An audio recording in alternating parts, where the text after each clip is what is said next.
Welcome back, everyone, to Let's Play Rule the Waves as Great Britain, episode number 21. Bit of a pause for me. I did take a small trip in between this episode and the previous one. So let's jump back into it. So we have this war, this continual war, the World War, really. And I know that we're being pushed in on every side. I know that we can't handle it seems like naturally enough. Even though I think Great Britain in real life at this point could have survived navally, probably against these three powers. Actually, I suppose that's not true because this is what first, second, third in the world. That's my guess as to where they stood around World War One. Yeah. So anyway, and let's just see what we can do to end this war. I'm gonna try to take any offerings of peace. We've done a really good job of pulling back. We have a nice lead, but it's just we don't expect that things are going to go well because most of what's going to happen is going to be invasions. So this is the new U.S. Dreadnought, 14-inch guns. They basically have my exact configuration, my exact fortune configuration, except for they have they have exceptional armor. I think a big part of keeping this thing at such a low tonnage, because this is a pretty low tonnage, is two things. One, they don't have that many guns, 10 14-inch guns, low caliber, but also the speed is only 19 knots. But for it, they have amazingly well-armored dreadnought. 15-inch turrets, jeez.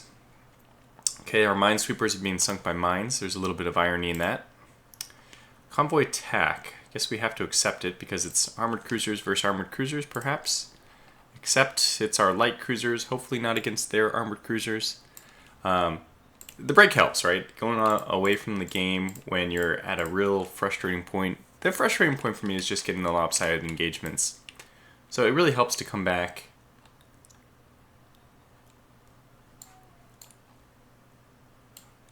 Okay, it says sights an unknown ship. Did we lose identification on that one and then re-identify it?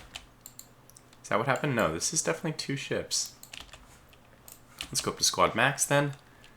We're on the wind side, which is good. So let's see what we have going on here. If these are... okay. I can handle this. We're waiting for the identification of the warships. CLs I can handle. That would all be well and good. That looks like a destroyer, though. That one is. She's dead in water. Perfect time to score some hits. Some easy hits. So we'll just close right in. Moderate breeze, which means the wind should push our smokestack behind us a fair bit. There's one hit. Let's just wait. Okay, good. There's the two hits I wanted. Just wanted to do a little bit of damage before we turned around, because all the course corrections means we have to line up a new firing trajectory. But let's eliminate the destroyers first, obviously. And we don't want to go suicidally close, torpedoes being what they are, the great ship killer, the great equalizer. Even at that point, I think we'll run head on. We need to head that way anyway, and we don't know how long it'll be until their armored cruiser shows up. Could happen at... Alright, well let's go after the Kolberg then. This is the most natural option to control the enemy's big ships. If she's going to turn around, do we go after her? Certainly that's worth more victory points. Alright, well let's just go down here. It's going to be very poor weather conditions in a moment. What we want to do is keep hitting those destroyers, knock that one out so it can't hit us when nighttime falls. Okay, there's our first objective. My personal objective, though, is to sink all these ships potentially. We do have the weather conditions to do it. Even if an armored cruiser comes along, we shouldn't have any problem getting out of the way, basically. Okay, wow. Now, I made the mistake of not actually showing or looking up what we have against us. I don't think it's going to matter. I probably identified it here, but it's a Kolberg class. Let's just do our homework real fast. Pretend like we were good people and had done this earlier. What does a Colbert class bring? It's a fairly older class, 23 knots. Well, 23, 22, depending on who you believe. 6-inch guns, okay. 2 torpedo launches, torpedo launchers submerged, of course. What we've done is just land an amazing amount of 6-inch shells against them, and we've only suffered 1 hit in return. Oh, in fact, a little bit of the mechanics of this are interesting, right? The ship's not floating forward as it would do. It doesn't come to an immediate stop, and it's not like these aren't tanks or cars on the land that would coast. But this ship did not. So we will encourage torpedo launching, and I think we don't even want to present a broadside for their torpedo. We'll just try to stay close until we get an identification. Oh, okay, we got a torpedo, so now let's just go polish off the rest of these. No need for more torpedoes, let's just make sure we got them all. And then we can call this battle to a close, which is a fairly successful one. I feel like we're missing some transport ships here.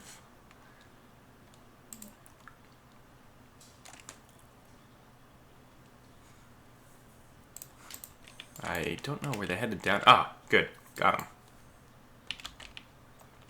Now this is surely a destroyer. I'm going much too quickly. But if we can get off any... Yeah. We're in German waters. We've held off identification of it. I mean, we've held off firing because of lack of identification. It's a German ship. Come on, guys. It's a German ship. I'll tell you right away. It's a German ship. Okay, now as I guessed, they would be picking up some... Oh, well, that was a quick. Picking up some of the survivors. Now, all those survivors... This is the funny thing. I think they still get score credit for picking up those survivors. Even though those survivors are not going to survive in the end. So let's cruise down this way. See if we can find... Wow, fortune favors us today. We have found them, and we can eliminate them. I doubt these are actual AMCs. They are not. They are just transport ships. Okay, well... As soon as we identify them, we will eliminate them. Just getting all the points we can here. Every point counts in this war, which is... I mean, we're 10,000 points ahead, so this doesn't matter as much, but it also helps because the better victory we have, it can lower our unrest. Stuff like that. We'll see if we can find anything else around here. But this was a good engagement. That one broadside where the light cruiser just ran into our range here, and we sank it pretty much immediately. That is... so they did have an armored cruiser lurking somewhere, maybe over off towards the port. So let's see. They had 2 surviving merchants, unfortunate, but still 13,000 to 4. I mean, this is... It says a major victory. I think that maybe they scale major, minor, whatever, based on the size of the engagement. Let's see what it actually looks like. Okay, it's a 1,000 victory point swing. That's actually pretty significant. What's more is we've eliminated some of the German ships that were previously in West Africa. So that's not bad. Not bad at all. Okay, well, let's see what we can push on and do. I'm, again, just trying to take any kind of peace. I unfortunately kind of lost what I was trying to do in the strategic... on the strategic side of things. So... I don't know whether I was supposed to be trying to... No, obviously we can't build more ships. Was I going to start building subs? No, that wouldn't make sense. They won't get here in time for the war anyway. Subs 1913, we're about at the turning point. The question is, can I build... Oh, yeah. So if I can only build coastal submarines, submarines are probably not the right call quite yet. What we'll want to do is maybe wait for medium submarines and then spam maybe a 2/3, 1/3 medium submarine to coastal submarine, 2-to-1 ratio between the two. Because some coastal submarines I think are useful just to keep the numbers up, especially in the war when you want to keep getting more. Although I'm loath always to build submarines because I've done this before, like I played as the Confederate States of America doing the submarine only just to show that it's possible. You can just win. But it's so boring. Like, it's not interesting at all when you avoid every battle because you spend all your money on submarines. Okay, good. So our minesweepers are now doing what they should do, which is sweep the enemy minefields instead of being sunk by them. I suppose you can abstract the previous minesweeper loss to maybe they were trying to sweep a minefield and didn't follow proper doctrine or got unlucky. And so far we've been good about not having any invasions for the last like 6 months, which is, I mean, crucial to our success. Coastal raid, we still see that our battleships are the only thing here. This is what my future foreign policy is going to be, is send only battleships. And lucky us, we actually have all of our battleships available. So if we can pull this one out, if we can maybe sink another couple of their armored cruisers, this will be a huge success for us. We'll continue the momentum of our swing. Okay, now this is a coastal raid. We have to destroy a bombardment target, which is there. Okay, good. That is wonderful. We actually have a bombardment target which we can hit, I think, at night, which it currently is, unfortunately. But let's go and just head for it. Let's not waste any time about this. Can I get you to be line ahead with us? Like, instead of doing your silly... Like, if there's just... I wish it was just all part of the same division, to be honest. But that's okay. So for some reason we are moving... Okay, 16. I thought we were moving 12. That's just our AI-controlled one. That's fine. So let's head over here. Sink this thing. Sink this. Destroy this bombardment target, just to get things started off on the right foot. We also suspect that the Americans will push some kind of defensive force that way. It would be wise for them to do it at night, but... We have a full 1,000, we have the maximum mission time, which means we can, if we get lucky, fight this during day. What I want, I might have to do manual control, and I just really don't want to, but he should tow in. I don't know how to force them to tow in. There's not a whole lot of AI control to, yeah, I don't want him to be independent. I do want him to be core, but he should tuck in when we spot an enemy, but the thing is, at this range, he's at the extent of our vision anyway. He's only going to tow in. He'll just be so late in reacting. Anyway, we'll force him to tow in this way, because he's not going to have a choice. Alright, let's see. I don't know what this is, so if it's a really, really lousy land feature, I mean, if it's a 12-inch gun or something, they can actually do damage. These are our old battleships, remember. We are apparently having trouble identifying it. That's always frustrating. Okay, there. Hitting it with our 6-inch guns. Okay, bombardment target, critical hit, magazine hit, ship blows up.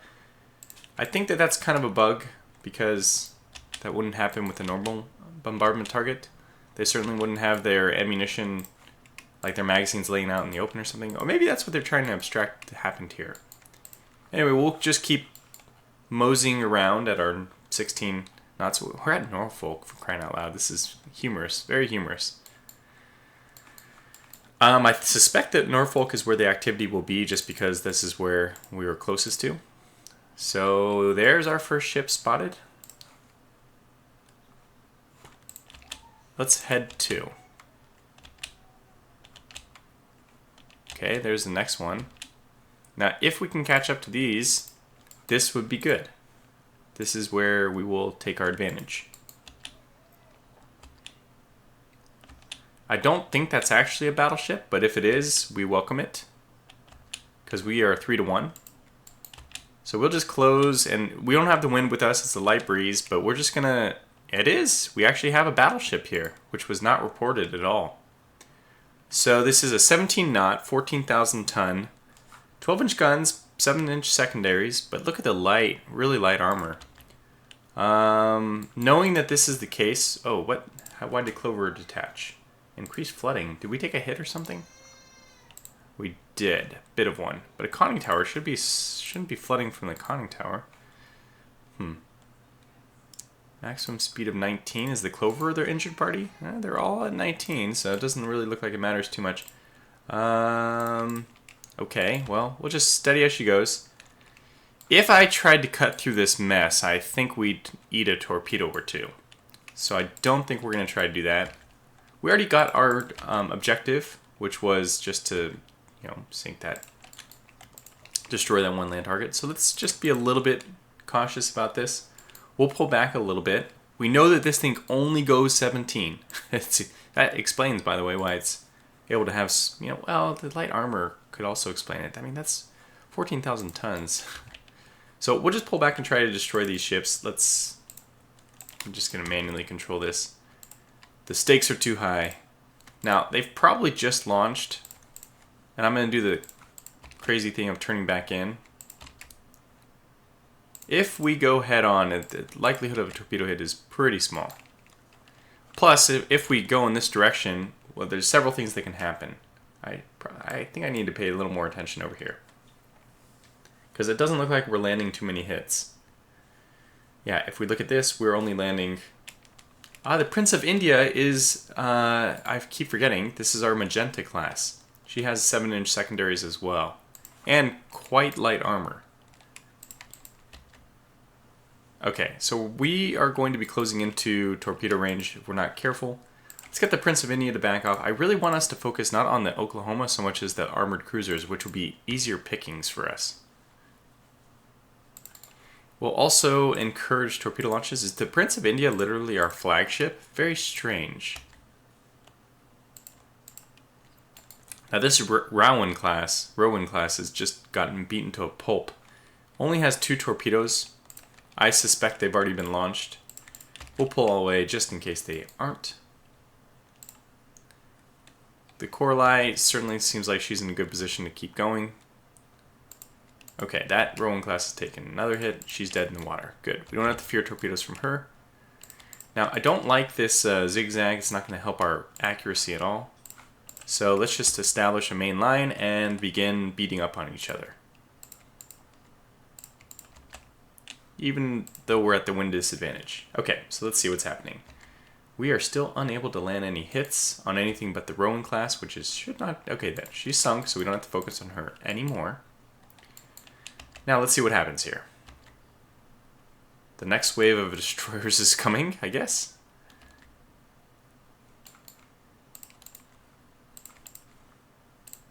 Just do a small correction. And we are not getting very many hits out, are we? I mean, we're hitting their destroyers, which is... Okay, Clover has reattached.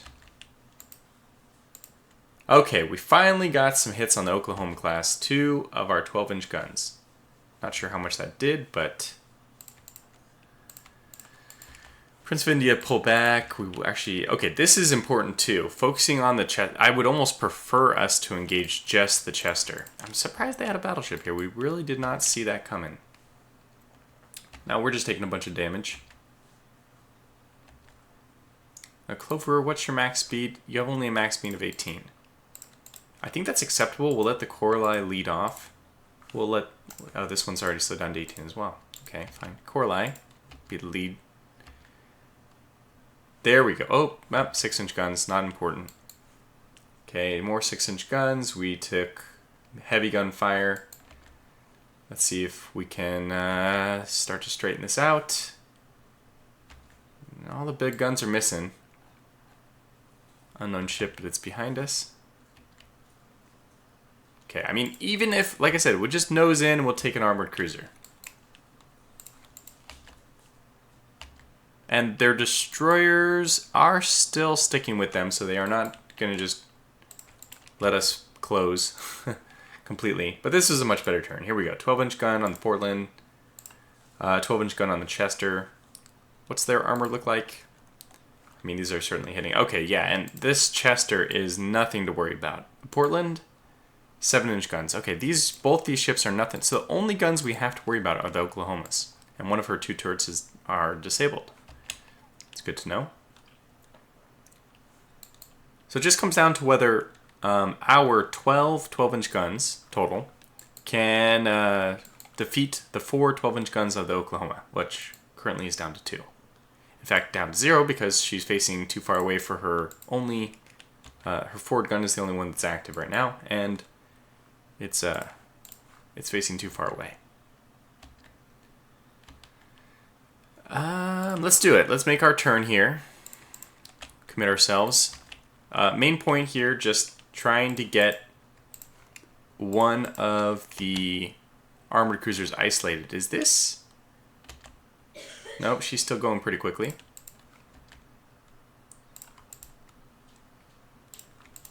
Yeah, this is a good engagement.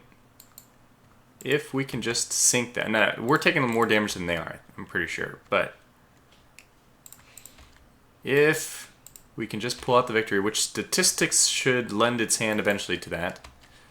I'm sure we've taken like a lot of hits that I don't think... I mean, more hits than they're taking. Like, look at this. But the one hit we get on their armored cruisers, like, what is this down to? It's down to 10 knots. So what we can do is detach the Prince of India and the Cloverer to go make their way over there. Now the Chester's also being... Nope, that's the one that's already... the Portland is also taking some hits. 7-inch hits. Obviously going to be doing some serious damage to only 4 inches of armor. And we hope that the Coralie can just one-on-one the Oklahoma. This might even be the best decision, just to reduce the number of ships targeting another vessel, which can lend to inaccuracy. So, let's do this. And now we're starting to land some hits. Yeah, that's interesting. We're starting to land some hits on the Oklahoma, just as soon as we split off part of our group. Warrington, I don't know if she's pretending to be injured or just sticking with her escort. Now, we're going into the Lion's Den here, obviously, in terms of torpedoes. So hopefully the Prince of India, only having her 7-inch guns, is still going to be okay. That Chester is almost for sure a goner, though. Let's try to watch the whole thing. Coralie's still taking some hits. There we go. Chester. This will be the finishing blows for the Chester. Are both of her... Okay, all her guns are gone. So let's turn our focus elsewhere. Ah, darn it. Hit by a torpedo. Wow, that is incredible. Incredible. Can you see the angle that they're on? That is just remarkable that they were able to hit such a narrow profile. Okay, well, let's do the smart thing here and try to preserve our own battleship. Hoping, of course, that the Coralie can pull her weight. Slow us down to 4. Hopefully get off a few more hits on the Portland while we're turning. Nope, we're still focusing on the Chester. I mean, honestly, honest to God, I would rather just us focus on anything except for the sinking ship. But I don't think we'll do that. Okay, this was a good turn. Coralie landed a few more hits on the Oklahoma.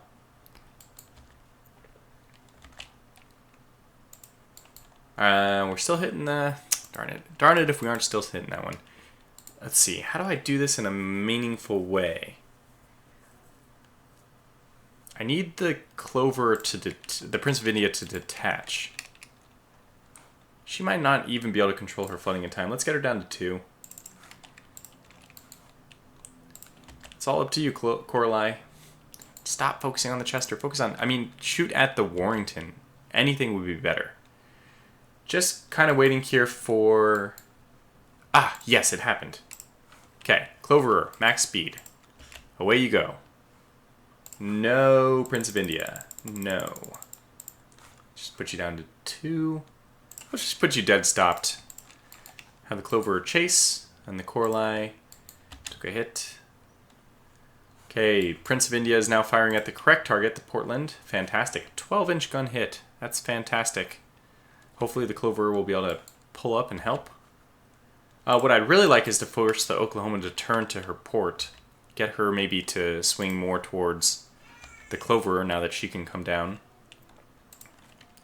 Another hit, Coralie, but not penetrating. So those still stack up. I mean, you do get, I think, a small amount of structural damage even if it doesn't penetrate the inside. So we'll have to be careful about that. But how are you doing? 355. This is... already a drop by 100. She might make it if she continues that trend. She's looking good. Okay, another hit on the Oklahoma. This is the important one. Although, again, these ships are just so difficult to sink with just guns. It's usually always a torpedo. So, we'll have to get lucky. Still, if we keep landing 12-inch guns... They're definitely going to do some damage. Why is the Corley herself? No, she's not that combat in effect. Oh, I see. One of her turrets is temporarily disabled. Well, yeah, that's unfortunate. Okay, heavy gun hit the Corley. Secondary battery hit. That's okay. We'll take a secondary battery hit. This is interesting. We do have the destroyers cutting us off. This is like a Tortuga move. They're starting to learn from us, it appears. But they are making their turn to port, which is what I was hoping. Which will give the Clover time to start gaining some ground. She's turning away so hard, I wonder if she got hit severely or something. Oh boy. I see. Well, we're in real trouble then. Prince of India decided to speed up to 12. I didn't tell her to do that. Let's drop her down to 8, facing away. This is obviously a terrible situation. Clover is actually just going to have to turn and protect. So Corley, you're kind of on... No. Okay, even if we lose the Prince of India, we can still get the Oklahoma. Let's just focus on it that way. Okay, they did their turn away. The torpedoes have now launched. She should be okay. She's facing away. She just changed her direction. Slow you back down because the new torpedoes, if they hit, they sink you for sure, but we sink ourselves if we keep going too fast. I see. They've sent their last destroyer out to try to discourage. But this is just such a terrible angle for them. I can't imagine that we can get hit. Okay, yeah, I mean, we're basically following in the wake of this destroyer. She's still avoiding torpedoes, but we expected that they would miss. Okay, this is good. This gives our Clover time to come in, which is what we were hoping. Turns out the Prince of India is not the lead formation, which is fantastic because, oh, she was detached, obviously. Now, it doesn't look good for her. I don't know what has happened, but she looks like maybe that little run at high speed. Did that cause her to, like, burst something? I don't know. Anyway, let's see. Gonna have to put a quick cut in the video here, and we're looking good though. I think we'll be okay. So I don't know. I was doing a little mental math. They have to stop the flooding in 6 minutes, or they're dead. Or sorry, 8 minutes, or they're dead. We'll probably have to discount the Prince of India's loss, which means, unfortunately, we have to make up for it. And this is always the dangerous thing, right? Sometimes you have to cut your losses, but sometimes you don't feel like doing that, like in this case, and you instead think, okay, what if I just try to make up for it by getting another kill? And that's what we're going to do here. So actually, we are having some pretty effective fire on the other ships. Which Warrington is this? Oh, interesting. We're not hitting the Oklahoma lately, but she is slowed down. 10 knots heavy damage. Okay, yeah, we definitely want to go after her then. We'll be able to close from both sides. And the Portland class has also come back, which is convenient. If we can get 2 armored cruisers and a battleship, there's almost no way. Oh, flooding's down to 127. It's possible. I'll have to keep an eye on the Prince of India. She will probably try to change her speed again. So we'll have to just babysit her. But this is good. The Clover is actually unintentionally putting itself back in the path of the Portland. That should secure that kill. Otherwise, the most important thing again is just... Oh, Corley's launching torpedoes at the Oklahoma. Who's down to 5 knots. That's strange. Heavy damage. This might be like a machinery disabled type situation. Because I don't think we've done enough damage. Unless we just got very lucky with a few hits. To have this situation actually develop. Okay. But we'll have the Clover pull in, who's less in danger of eating another metal fish. If that torpedo happens to connect... Nah, it doesn't look like it. I was going to say metals all around for the Corley and her crew, but it doesn't look like it. So let's just continue to push down. The Portland's kind of trapped here. I think she's just realizing the error of her ways, moving back in. I mean, it's the smart thing to do, move back in to save your capital ship. We just missed with that torpedo. Not surprising. The Portland's moving off to... I think this is a wise decision. They might not know any better. Oh, nope. The Coralie has all 4 guns firing again. And we haven't heard anything from the Prince of India, which is good news. I think she's going to survive. Like, pfft. By the narrowest of margins, obviously. And we'll have to make sure the Clover, who's our current flagship, we'll have to make sure she stays close enough that the Prince of India doesn't go to AI control, because if she does, then surely she will sink herself. I'm hoping... Okay, I don't mind the hits on the Oklahoma, because that's the more important, but I just feel like when you're this close, you might as well hit the Portland.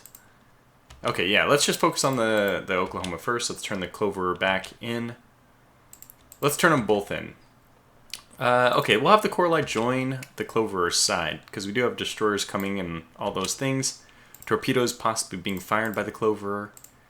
In fact, we will once again encourage torpedo launching just to maybe connect with such a thing. I think electricity on their ship is gone, because I haven't actually seen the Oklahoma firing. So we obviously need to take advantage of this. Oh, good. And we just blasted the Portland as well. So we have to watch out for this new group inbound. They are definitely out of torpedo range. How is the Prince of India doing? She's down to a flooding of 2, which means that she won't make it back. If she has even that flooding of 2, she won't make it back to port. She will sink after the time elapsed is over. And I'm sure that 500 minutes, even if we were able to go full speed, is not enough to make it to the nearest port. So we're probably better off just leaving her sitting at 0 and hoping that she can control her own flooding. It's not a guarantee. I mean, we've seen this already several times, where ships, aren't able to control their flooding, and they sink off camera basically as soon as the battle ends. Okay, so right now goal is sink the Oklahoma, then pursue the Portland. Also, make sure we don't go out of AI control. It's a little unfortunate. Okay, so we are being hit by what? The Minneapolis. My God, that's a hell of a shot. Splitting the difference between 2 ships, lobbing the shells over, and still managing to hit the Coralie. And we have the Warringtons coming back in. We can use the Oklahoma hopefully as a bit of a decoy, which is what I plan to do for the moment. We'll just basically run circles around her until either we can connect with the torpedo, which will be, in my opinion, the finishing blow, or, man, this is risky. I think we might have to spin off to our starboard side here just to avoid the torpedoes. Yeah, we'll do that. We'll spin off this way, because these guys are coming in full speed ahead. And we haven't actually been able to get a lot of hits on the... Oh, Oklahoma actually is completely sunk now. Well, since our Prince of India is not sinking, but even that flooding of 2 is enough to bring her down, we have to watch out just for torpedoes. So what we'll do is have the Coralie turn to give a broadside. There goes their torpedo launch. Oh, well, let's pursue the Portland. Actually, erratic behavior at this point is probably for the best. I don't think these Warringtons have very many torpedoes. Yeah, they only have 2 total, so only at a maximum of 4 torpedoes can be coming at us right now. And that's something I think we could easily avoid. Like, we were moving in a different direction, now we're moving hard the other opposite direction. This almost surely is not going to be the direction the torpedoes were launched. Unless they intentionally launched them not to hit. So, okay, so yes, we will... Well, we don't want to run into more destroyers, so let's spin back towards the ones that are most likely... Is this Portland already sinking? Heavy damage on fire. Let's spin back this way. Avoid those other destroyers. We're going to sink another Warrington, it looks like. Getting a few other hits on a few other ships. But mainly that Portland is the one. I think she's going down, honestly. Heavy damage on fire. Let's just make darn sure of it. In fact, because the Coralie is... Wait, the Clover is my flagship. Okay. So the Clover has to pull back in order to not lose control of the India, who, may still end up sinking. But we'll send the Coralie down to just do Okay, Warrington blew up. She was already sinking, I'm sure, so that's not a huge deal, actually. We got the Coraline to just pursue the Portland as far as possible. This is just for kill confirmation, basically. Okay, another hit on the Portland. Yeah, she's almost surely going down. And then we'll get all 3 ships back, and we might as well make a run for the port. I can't decide if the nearest one is... Does this game? It does make it a globe. Okay, what we can do is just literally check. So where is it? Distance is 576 versus 640. 600, and that's even as the crow flies. So yep, Bermuda is our closest. We're not going to make it. Just certainly not going to make it. So we'll leave the Prince of India there. We'll get the Clover just to head back in her general direction. As soon as the Coraline confirms her kill against the Portland, we'll have her spin back as well. But 2 armored cruisers. And on top of that, the battleship. We're in good shape. I think we're in really good shape. I'm hoping we just land a few other shells against the Portland class real fast. Even those 6-inch shells are going to be penetrating. Shoot, I wouldn't mind sinking another light cruiser. I don't want to push our luck too much, but maybe we'll just go after this Rowan class. What is she doing? I don't even know. So just get into 6-inch range. Oh, okay, whoop, too far. You went too far. Slow you down to like 12 and bring you back this way. Yeah, we'll take you off. We'll turn you on to line ahead. Okay, you know what? Fine, line abreast because it'll help you launch torpedoes, possibly. And we do have these light cruisers being very, very risky. There's the Rowan class hit that I was hoping. If that was actually a hit at all, even the splinter damage from that is crippling. So we'll head back over, yeah. All we need to do is have the Clover basically, you know what, it's strange, but we'll have you pretty much sit on this line, protecting the Prince of India, but also being in close enough range to monitor the Coraline's orders. And as long as we stay out of torpedo range, I feel pretty comfortable about this. We'll even slow down to 14 to make sure we don't exhaust up. Portland went down. Okay, so that's it. That's all of them.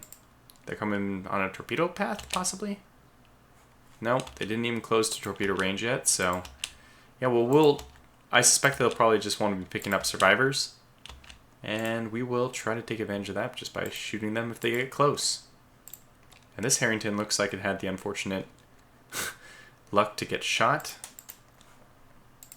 Clover, let's pull you back this way. Oh, yep, there it went down. Alright, well, that's it. That's probably going to be it for this engagement. I wish there was a way for us to get that flooding. She's almost surely going to sink. She might even sink, you know, right here. I don't know. Yeah, there's just nothing we can do. There it is. Okay, so fair enough. Now we know that now we know that she's going to sink. We don't have to worry about it anymore. It's kind of a nice thing. Unfortunate, but that's just the way some of these things go. I hope you're not moving too quickly. Yeah, speed of 8 is fine. Good. So we'll just go up to ultra fast. There it is. Has sunk. Let's just recover the crew. I don't think that battleships have... It's beneath their dignity to recover crew, maybe? Yeah, we'll pretend that... We'll roleplay that we've picked up the survivors. And there it is. Major victory for us. Fantastic. Battleship, 2 armored cruisers for 1 battleship. And we got 4 destroyers. Just throw those in there as well. That's good. I mean, gain 1 prestige. Unrest probably lowered, putting more pressure on the Americans. I wouldn't consider this an amazing, something memorable, but just another, like, pin. I don't know what the expression I was trying to say there. Another, you know, tally on the side of the ships or whatever. A few more points, actually, because we were already 10,000 ahead. I guess we're basically staying even. I think that's going to call this episode to a close. We just had another 2 good battles. I mean, that last one, well, the results were not really surprising, though, right? It wasn't like the fleet battle we fought where we really got ahead of something. It was 3 heavy ships to 3 heavy ships, 3 capital ships to 3 capital ships, but, you know, 2 of those were armored cruisers for the Americans, and all 3 of them were battleships for us, so we definitely had an advantage. Although what I could do is see what the next turn brings. No, darn it, we don't have the best fire control, but no, don't do that. We need those ships immediately. I don't care what kind of fire control they have. Okay, this is the new Japanese battle cruiser. 28,000 tons with 12-inch guns. I'm not at all worried about this. This is actually, I would say, a very bad design. Okay, well, let's see what happens. Another minesweeper sunk by a mine. Okay. And an enemy raid on merchant shipping. Battle size is fleet. Location, the Thames. Yeah. We'll take that. Oh my goodness. We obviously do not have time for this one. So...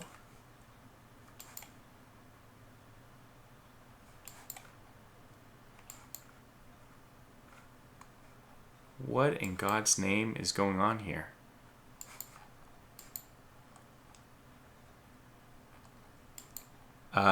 This is a fleet battle without any battleships at all. Huh. Well, that's interesting. Maybe not very good. If the... I don't even know who we're fighting. Who's our opponent here? Well, let's just move far enough to find out who our opponent is. Wait a second, please. Oh, okay, there's just a minesweeper.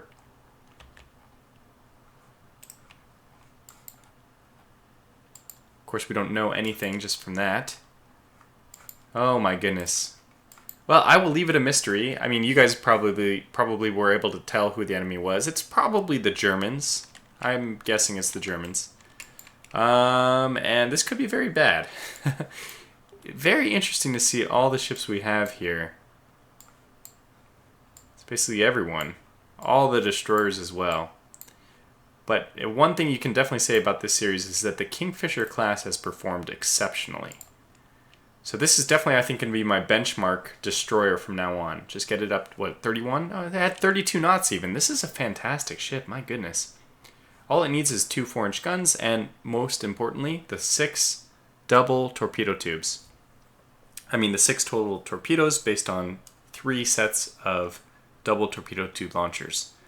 It's only 900 tons. It just is a remember, you start with only 500-ton ships, and those are usually 3 torpedoes or something.